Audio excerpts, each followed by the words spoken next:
Okay, next question comes from Chabil. My fiance wants to start to file the K-1 visa. I'm a Filipino, but I'm here in Lebanon. So I will process my papers here in Lebanon.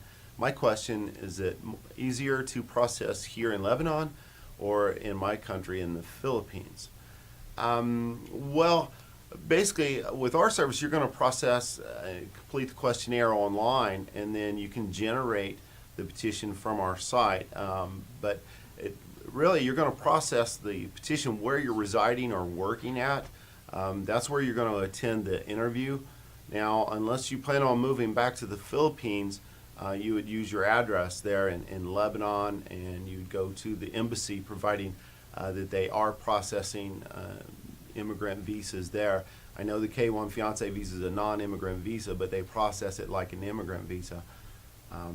But it really doesn't make any difference where you process it at, because you can list an address on your petition, say like in the Philippines, but they're going to send your paperwork where you're residing at.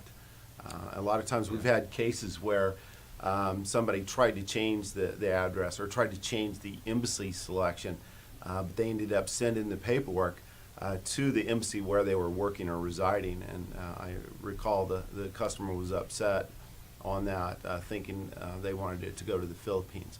Yeah, this can be a tricky one. There's a few things to consider.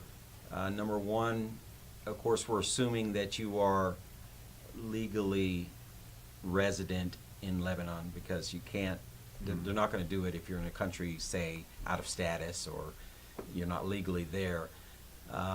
Another thing to worry about or think about is if you're there working on a work contract, when does that contract end? Typically, the employer holds your passport, which is, I don't think, strictly allowed, but they seem to always do it. You're going to need that to go to the interview. The interview is usually going to be you can select what embassy you would like to do your interview. That's in the documents that are filed. However, our experience is they completely ignore that, and they schedule your interview in the country where you say is your residence. So if you list your residence as Lebanon, it's probably going to go to Lebanon.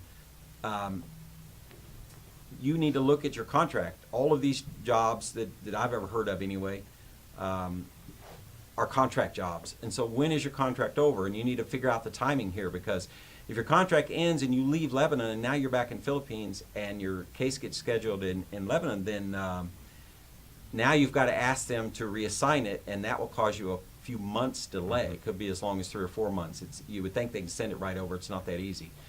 So my advice would be, if your case is straightforward and normal, almost all of these K-1s are approved. So we get people saying, it's such a great job, I don't want to give it up until I know I'm approved. Unfortunately, it's difficult to hedge your bet like that. You kind of have to make a decision. Are you committed to marrying your fiance and coming to the United States? If you are, then it's best to let that contract lapse, go back to the Philippines and do it there. It's going to be a whole lot easier for you. Philippines does a whole lot more than any country. Philippines does more fiance visas than the next 4 countries combined. And yes, that includes Mexico, China. Add them all up, it's still not as many fiance visas as are done in the Philippines. They're far and away the best at it. And so you being a Filipina, if there's any way you could get back there, I would recommend you get back there and do it there. So anyway, all those factors you need to think about. Are you still going to be in Lebanon at the end of 6 to 9 months from now? And if you're not, or if your contract ends in the next 6 months, or anywhere close to that, I would seriously consider having your interview back in the Philippines. It's just going to make everything easier for you. We've seen this a lot. The Philippines, of course, has a significant number of OFWs working around the world, or especially in the Asia region, and we see this all the time. And many times, I don't want to overstate it and scare you, but many times people end up with this exact dilemma. They end up with a problem. They were in Hong Kong, contract expired, go back to Philippines, the interview got scheduled in Hong Kong.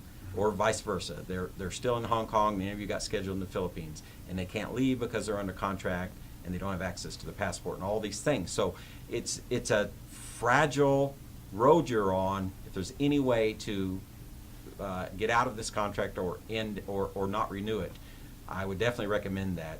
Again, I understand that people want to preserve their job just in case. What I would say is, almost all of these fiance visas are approved if everything's straight up with your case, right? There's no weird situations going on. Our advice, our best advice after doing thousands and thousands of these, especially from the Philippines, is if there's any way to get back to the Philippines, I would do that. Can you make it work otherwise? Yes, you can, but you're going to need some more patience. It's going to be frustrating. It's probably going to take longer.